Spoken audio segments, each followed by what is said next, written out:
Well, the spaceship itself is a character in the show. And, the essential concept is that you have a group of people who were not intended to be the ones running the spaceship. So we wanted to have an environment where these very different people are forced together in a confined space, where it's a pressure cooker and every decision is life or death. When I was a little boy, my mother was a guest star on the very original Star Trek. That's the drug that began my addiction to genre entertainment and science fiction. So I would say this show absolutely draws from a type of sci-fi show that I grew up watching and I loved, whether it was Star Trek or Space 1999 or the movie Silent Running. These were all the types of science fiction I grew up with. I try to reflect that in the way that I approach science fiction. There are a lot of shows right now, especially in the subscription streaming services like Netflix and HBO, that very slowly roll out their stories, and they're very dark and they're very edgy, these shows. And this show was a real conscious effort to kind of go the opposite direction. Again, it's a more optimistic show. There's a lot more humor involved in the show, but we didn't want to do a slow peeling of the onion. We wanted this to be a roller coaster every week. There are many kind of science fiction shows that are made today that are very grounded in the reality of the science. And it's very important on those shows because they're so grounded to get the science right, to get the terminology right. This show is more of a throwback to a different type of science fiction.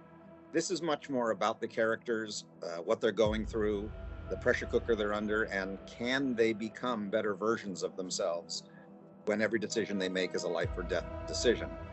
So we try to have all the technology in the show connected to something real, but we didn't nail ourselves down to it having to be completely accurate. I think probably Garnet. The character of Garnet is a very surprising character. One of the things that we did very intentionally on this show is that in the pilot, we set up all the characters somewhat as archetypes that you've seen in other shows. And we did that because we're going to take almost every character and put them through things that you're not expecting. So whatever you think you do know about these characters, probably in a few episodes from now, you're going to feel very differently.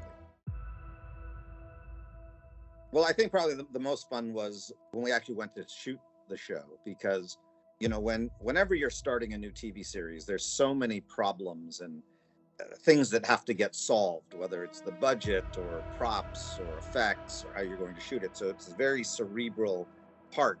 But when it comes to shooting is the first time you walk onto the finished sets. And I'm 60 years old, but when I actually walked onto the sets of the spaceship, I became 12 years old again. And suddenly you could see it on the faces of everybody. We were all kids getting to be on a spaceship, and we all got kind of silly. So it went from a very kind of problem-solving intellectual thing to a bunch of kids running around going, "I'm on a spaceship." We have a pretty good idea of what we'd like to do over the course of the life of this show, and hopefully that's 5-6 seasons. But one mistake I think that people make is when they overly plan out a TV series, because then you're not really open to the interesting things that happen on set. While we plotted this season out, I can tell you that it altered when we started watching the actors working, seeing their strengths and weaknesses, seeing how they performed with each other, who had chemistry, who didn't have chemistry, who was better at comedy than we thought they were. So I think that it's very important to be open to allowing this process to be part of the author of the narrative of where you're going, even though the bigger story parts have to be plotted out.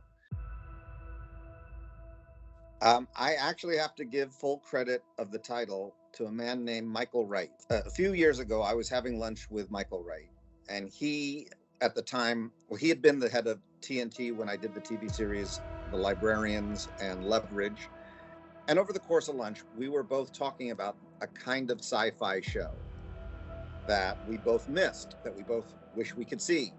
And he was saying how much he loved the space adventure of a group of people in a contained space traveling across the galaxy. And he was the one who actually said, you know, I would love to call that the Ark.